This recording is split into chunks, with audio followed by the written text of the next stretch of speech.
happens, in life with regards to success or failure or whatever that you have in a band.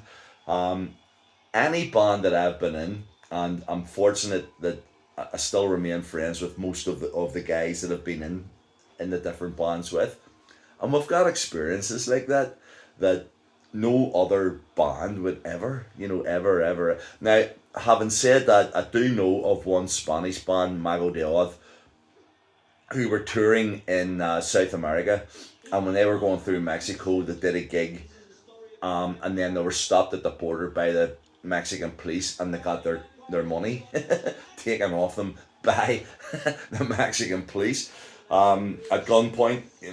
But you're in. You're going to their territory. This was Ireland. This was this is my country.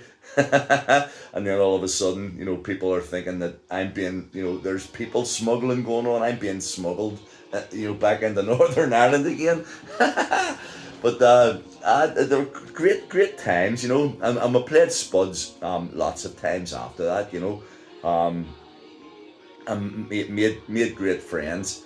And I'm not sure. I can't even remember what the maybe it's gone even now. I haven't been up to Port Stewart for a long time. I know that the front bar, the little bar at the front of where the you had to actually leave it to get into the function room at the back, which was Spuds. And I'm not sure if it was even if it's still there. Times change, venues come and go. But and I'm not sure if I actually mentioned this in another blog. Maybe if it was Saturday night's blog, then forget about it, because if I repeat myself, I don't even remember Saturday night's blog. 3 in the morning, and it's your fault, because I had actually said I may not do one tonight, and then I got these messages.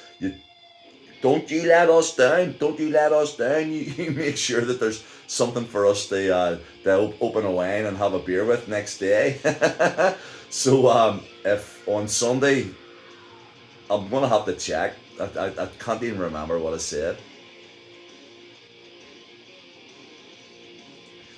But as I say, a friend of mine, I don't know if it's Andrew Neil or not, and they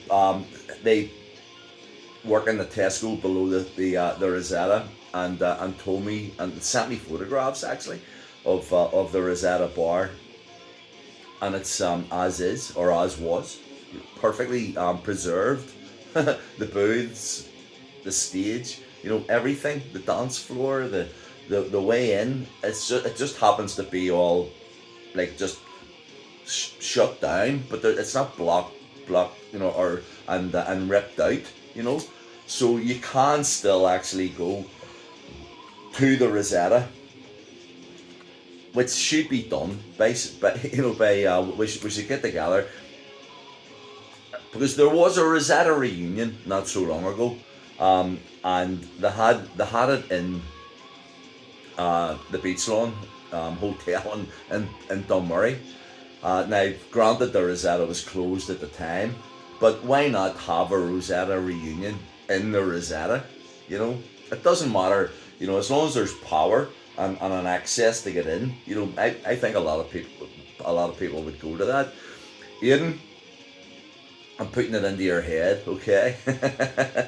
So, so that was Spuds. Anyway, I don't know why I drifted off into Spuds. I remember one night actually, the guys had to come around and get me, because it was like 9:30, and we were to start singing at 10, and they couldn't find me, and they went round to the Strand, and there I was with this group of about 10 people, firing my fishing rod into the sea, and catching whiting and pouting, and and all sorts of great wee fish, and I was having that great a time, and it just completely went out of my head that I gotta go and sing here, guys. I gave one of them the rest of my bait, and he was all happy.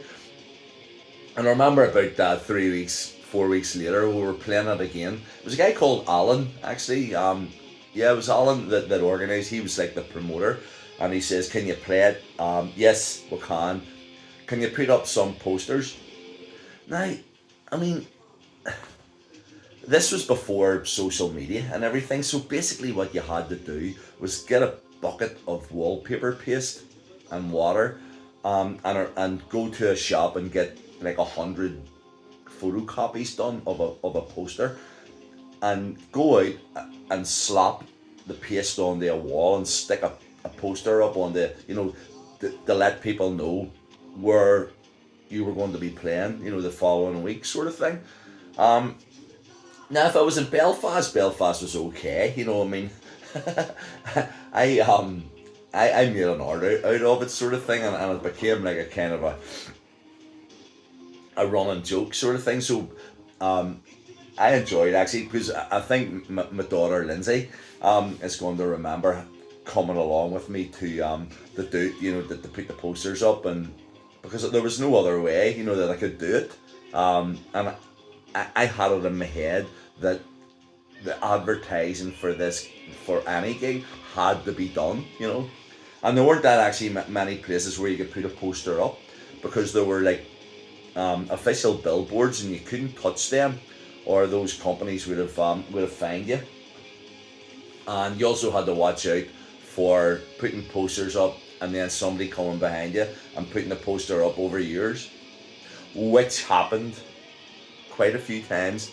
Big Chris from Sweet Mary Jane, I will always remember it, because him and Kyle were out, and I'd put posters up. I think I was down by the Dublin Road, and unbeknownst to them, I had sort of doubled back to go around by the City Hall, um, and then that meant that I had eye contact with the Dublin Road again. And as I had doubled back and looked around, they had just basically been following me. And anytime I put a poster up, they just put theirs over the top of it, you know. And they weren't expecting to be confronted. I went over and went, "Chris, come on, what's going on here?" And they went, "The score, Harv, as they called me back then. You would do the same thing." And I said, I never would, never would. I would never put a poster over the top of of another band's poster, because that's, I mean, when you put a poster up, put the wallpaper paste up, put the poster on. That's like, it's not just like the seconds that it takes to do it. The poster had to have been printed, the wallpaper paste had to have been made, the person had to come out of their home, maybe, you know, in darkness, sort of thing, on a winter night, and put posters up around about the city centre. So it wasn't fair, if somebody got there, to a prime position first, let it be. They just they got there. So you don't have to put your poster over the top of someone else's just because it's just find other places, sort of thing. But we remained friends after that. In fact, we ended up in trauma together. um, Big Chris, brilliant bass player, fantastic. But